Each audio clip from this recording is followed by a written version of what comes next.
Kia ora. My name is J.D. Evans. Let's read a book. This is Gateway to Dark Stars by Kate Haley. Kate is an independent author from Aotearoa, and this is book 1 in the Vincent Temple series. Slaying monsters. It ain't much, but it's honest work. In the age of jazz and bootleg liquor, black magic is making a big comeback. Luckily, the scourge of demons and cultists are keeping Dr. Vincent Temple in business. Even the Mafia are having trouble with monsters, and they've hired Temple to sort it out. Cash is cash, and the old doctor has never been one to turn his nose up at a job, no matter who's paying. This time luck is smiling on him. The gangsters are tangling with a cult Dr. Temple has been stalking over a personal matter, but when reconnaissance turns into rescue, can he save the world before things become too personal? The Witcher meets Cthulhu in this gruesome high-octane adventure. Snatch up your copy now, and get ready to slay some demons.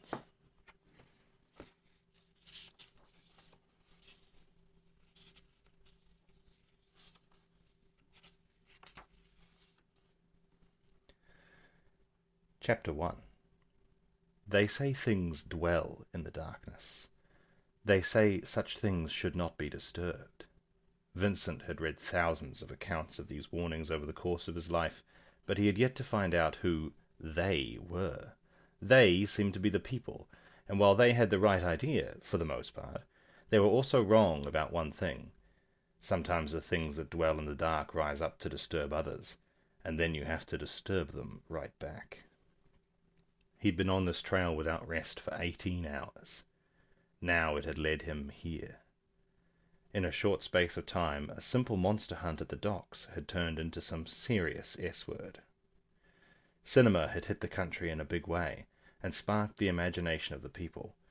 Now they saw monsters everywhere. A previous investigation of the docks had once uncovered a theatrical piece the Mafia were using to distract folk from a fast go-go juice shipment. Not so lucky now. Now it was the Mafia calling about monsters. That was when S-word got serious. Vincent had hoped this was just a case of rival gangs trying to give each other a taste of their own medicine.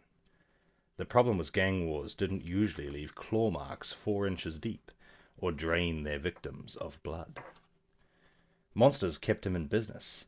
That didn't make them good. The docks had revealed traces of devils, and now Vincent had tracked their black magic here. The cavern was enormous, and the pillars on the stage didn't belong there. They were new. Clearly, what the devils had been used to transport at the docks. Ancient Egyptian at a glance. Vincent knew all too well how many kinds of trouble that boded. He hid in the shadows and watched the cultists perform their ceremony. He needed to know what he was up against if he had any intention of intervening. Finally, of course, where there's black magic, there's a black mage. An old man stood chanting at the head of the altar. Vincent recognized him. He recognized the girl tied to the altar, too. She looked maybe 14 or 15. He couldn't remember. The worst part was watching her recognize her father holding a knife over her. That was the thing about the old wealthy families. They read the classics. Vincent was a professor himself, and he could respect the old legends for what they were. But as a hunter, he hated the way they gave rich idiots ideas, like sacrificing your daughter. "O great Sobek, hear me," Phillips chanted at the head of the altar. "By this sacrifice, come forth and show yourself to us." Vincent watched as Phillips raised the dagger. The girl on the altar finally realized what her father was really doing. Her confusion turned to genuine terror. She began to struggle and scream. This was usually the part where he intervened. Vincent took aim. He fired. Phillips recoiled with a flinch as soon as he heard the shot. The bullet smashed into the dagger, and the force tore it from the dark priest's hands. Chaos erupted. Phillips yelled and dove for his sacrificial weapon. The cultist reeled and broke form. Vincent lined up his next shot. He fired again. The bullet tore clean through the rope on one of the girl's wrists. Lucy felt her arm come free. She pulled herself up and started trying to untie her other hand. The cultists swarmed her. Vincent went in. His coat billowed out as he charged the cult. He drew his sword as he ran. The steely rasp echoed in the cavern. The sound of his entrance was lost in the screaming and yelling. The fools didn't realize he was there until he was on top of them. He burst into the fray, revolver in one hand, blade in the other. He sliced through a robed cultist as he made for the altar. On the other side, Phillips had recovered his dagger from the floor. The old man was rushing back to attack. He met Vincent's eye across the fracas. "You!" His snarl was lost in the chaos, but Vincent saw it. It wasn't the only thing he saw. When he had been hiding in the shadows across the cave, the silver clasp of the cultists' cloaks had just been part of their traditional aesthetic. This close, he could see the symbol engraved on them. It distracted him for a second, enough to slow his next shot. Phillips saw it coming and dodged. "Get him!" the old man screamed over the chaos. Vincent rushed to rescue the girl. The cultists swarmed him, and he saw why they were causing so much trouble, so much of their own trouble. Only half the eyes staring at him were human. The devils he'd been tracking served as cultists too, and Vincent knew this cult. Some of them snarled beneath their hoods. Some let their hoods fall back to expose their nasty imp faces. Vincent came at them swinging. He cut two of the vicious creatures down. They fell, screaming and bleeding. It saved on bullets. Claws raked across the thick leather sleeve of his coat. Vincent decapitated the offending imp with a single strike. Lucy could see him fighting off the monsters as she tore her second hand free. Phillips rushed them. The dark priest ran in, dagger aloft. Vincent grabbed a cultist by the back of the robe and threw them at Phillips. Lucy struggled up, her face a mask of horror. Vincent leapt onto the altar and snatched her up. With one deft swipe of his sword, he cut through the bonds on her feet. The cultists clawed at their ankles, but Vincent kicked them away. He cast one look back. Phillips was shoving cultists in his attempt to reach them. There was an unnatural hate in his eyes as he watched Vincent rescue his sacrifice. That didn't bother the hunter. He sliced at the crazed imps with one hand and scooped his other arm around Lucy. She clung on around his neck as he ran and leapt off the end of the altar. Vincent put all his strength into that jump. They sailed over the crowd as Phillips roared in fury behind them. The old man tried to push his way through the cultists. Humans gibbered in terror as the imps went berserk. Phillips roared at them all. The imps didn't even notice. One of them shoved the old man. He collided sharply with another cultist. Phillips felt his blade stab into the other man's side. The force of the collision knocked them both onto the altar. Blood soaked into the old man's robe. In fury, he stabbed the unlucky cultist in the chest again to silence him. Phillips clambered off the altar, but the imps were already screeching excitedly. The body of the cultist lay dead across the slab. His blood spread out across it and began to drip down the other side. From the deepest shadows of the cavern, behind the ancient pillars, came an earth-shattering roar. The sound shook the ceiling and dust rained down. Vincent knew he would regret turning to look. He did it anyway. S-word. From a shimmering ether between the pillars, came the snout of a colossal crocodile, followed by the rest of it. A manifestation of the ancient Egyptian god crossed into reality. It was a far more horrifying monstrosity than myths made it out to be. Vincent realized he had many regrets and no time for any of them. Sobek roared again. The sound was deafening. The great old one took a massive, scaly step into the cavern and crushed a gibbering cultist underfoot. Lucy stared on in absolute horror at Vincent's side. He did not blame her, but his expression was less terrified and more frustrated. "What is that?" Lucy cried. "Too much trouble for a Thursday," Vincent replied with a weary growl. Sobek started into the room. Before him was a buffet of mad cultists, all clamoring in his presence. The god crushed his followers with every step. With a hungry snarl, he lowered his jaws and began to eat them. Vincent quickly refilled his revolver. He placed himself in front of the girl, for all the good it did. She didn't need to see this. Not that she could look away. "Stay back," Vincent warned her. Lucy was standing with her horrified eyes as wide as saucers in her face and her fingers pressed over her mouth. He didn't know if she was holding back vomit or a scream, but he appreciated that she was holding it back. Across the room, her father watched the carnage unfold with an expression of triumphant righteousness. "Behold!" Phillips roared over the cave. "A true God, before man, before time, and now the old ones shall rise again." Vincent shook his head. Nut jobs. The world was full of them. The devils were shrieking and prancing in delight as Sobek devoured the screaming cultists. His massive jaws caught a dozen at once and snapped them in half. At least that was a fight Vincent didn't have to worry about anymore. Unfortunately, he had traded it in for a harder one. At least he had a secret weapon. Vincent aimed his gun at the god. He could see Phillips watching him with a scathing look. The dark priest wasn't worried. Vincent lined up the shot. He looked through a web of limbs and guts dripping over the floor from the monster's fangs. Through the mess he could see Sobek's eye glinting in the side of his face. He pulled the trigger. Phillips scoffed at the edge of the cave. The bullet struck. With a sound like a bell, it exploded in a giant rune of light. Sobek roared in pain as the holy silver bullet blinded him on one side. The god thrashed and howled. It had been a long time since he had manifested in a form that could feel pain. Phillips recoiled in horror at the sight. But you can't!" the old man stuttered. Vincent turned the gun on Phillips and shot him in the shoulder. He didn't want to kill the old man. The dark priest was the only cultist left. Phillips cried out and clutched the wound. Things were suddenly not going his way. Vincent didn't really feel like things were going his way either, though. Sobek roared in pain, and the sound was enough to crack the ceiling. Vincent flinched as the rocks above him cracked and stones rained down. If this wasn't over quick, that thing could bring down the roof on them. Sobek swung around. His massive tail smashed over one of the pillars. Vincent's eyes widened as he saw the oncoming carnage. Two imps rushed at him, screeching. Vincent swung with his sword and cut them from the air. One of them lashed out. It cut him across the cheek as he gutted it. He leapt back into the fight.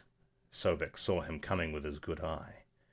The great beast turned to bite him. Vincent saw his chance. Another imp came for him. Vincent grabbed it and threw it at Sobek. The god snatched it in his jaws and crushed it. Vincent ran and jumped onto the side of the monster's face. He swung himself up and clambered over the rough, monstrous scales onto the creature's head. Sobek roared and tried to throw him off. Vincent stayed crouched and held on. The scales were so large and coarse it was like rock climbing during an earthquake. Sobek shook him. Vincent got a feel for the movement. He steadied himself, then unloaded 4 bullets into the monster's head. "No!" Phillips roared. Sobek shuddered and Vincent kept his balance. The god roared, another earth-shattering roar. The cavern trembled. Vincent felt his expression drop as he realized what was about to happen. Sobek wasn't dead. The monster reeled in pain and tossed his head violently. Vincent lost his grip. He flew across the room as Sobek cast him off. With a painful crash, he smashed into the wall. Vincent groaned. Bloody and bruised, he struggled to his feet. Sobek's good eye watched him move. The old god rushed him.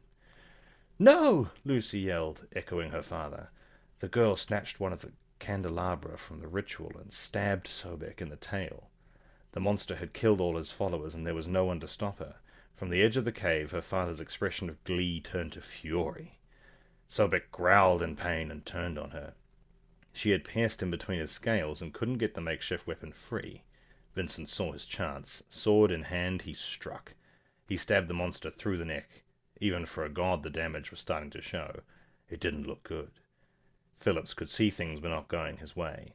Victory should have been his with the summoning of an old one, but this hunter didn't look like it was his first. Phillips fled. The god smashed Vincent back into the rocks with his head. His tail smashed Lucy into the wall. She cried out as she was struck. Sobek went for her. He turned and charged with his misshapen, lumbering body. Vincent roared to his feet and stormed after the monster. He rushed in, sword raised, and attacked the same wound he had just made. His blade sank into Sobek's neck and drew fresh blood. Sobek roared again. For the first time the sound was painful and pitiful. Vincent latched onto the creature's neck and hacked repeatedly at the wound. At this angle the beast couldn't reach him, and it flailed. Vincent hacked and stabbed until the old god's head was half severed. With a violent shudder, Sobek collapsed dead on the ground. This manifestation, for now at least, was finished. Lucy was struggling to her feet again. Vincent sheathed his weapons and ran over to the girl. They were both blood-soaked and injured, but he helped her up. "We have to go after your father," he insisted. "He's getting away." Lucy looked like she was going to agree as she stood. The teenage girl gazed over the cabin. She saw the corpses littering the floor. Pieces of human and devil were shredded across the ground under the mutilated body of the great old one. She nodded. Then she burst into tears and sank back to her knees, trembling. Vincent turned from her and looked to the passage. He wanted more than anything to give chase. Phillips was from one of the oldest and wealthiest families in the city, as the leaders of such cults usually are. That he had come to be part of the Order of the Black Dawn, it couldn't be a coincidence. Vincent had seen Harold Phillips before. They had encountered each other around the university, and Vincent had to hand it to him. He had never suspected Phillips. The dark priest had kept his association well hidden, but the old man was long gone now. With a sigh, Vincent knelt down and put an arm around Lucy. "Come on," he muttered. "Let's get you somewhere safe." He picked up the traumatized girl and carried her from the cave. The estate was a giant mansion on the edge of town. The grounds were over 1.5 square miles, and surrounded with bizarre occult statues. It was a testament to the owner. Most people had no idea the professor's outdoor collection served a practical purpose as well as an aesthetic one. The people who lived there did. They only lived there because they knew it was magically protected from the things that lurk in the dark. At the front door, an argument was brewing. A tall, dark-haired woman with a bob cut and wide-legged trousers was barring the entrance against a skinny teenage boy. He stood nervously in front of her, clutching a briefcase. His suit was neat, but it didn't fit too well, and his woolen cap was pulled low over his big dark eyes. "I ain't telling you again, Tony," the lady warned. "If the master ain't here, you don't come in." "Miss Winifred," Tony tried to protest. He was cut off by the roar of a motorbike. The bike was gigantic, and possibly illegal. A thick cloud of smoke churned behind it as the steel and bronze contraption screamed up the gravel driveway. There were too many pieces to the bike. It wasn't designed for transport. It was designed for monster hunting. Vincent skidded to a loud stop outside the front door and killed the engine. Lucy was curled up behind him, with her arms around his waist and her face buried in his back. She let go as Vincent kicked out the stand and climbed off the bike. He slung his satchel on over his shoulder and scooped Lucy off the bike. The girl was still teary and fragile after everything that had happened. Her blood-stained night shift was all that covered her, and Vincent bundled her up in his arms. She had no shoes, and he carried her over the gravel to the doorway. Winifred and Tony watched them approach. As soon as the boy glimpsed the face of the girl in Vincent's arms, his big eyes widened more, and he snatched his cap off his head in the presence of the lady.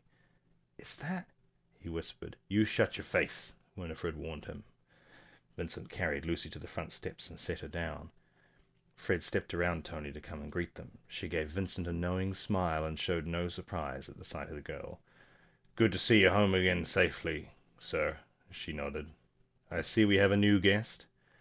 "We're going to need a room set up," Vincent began.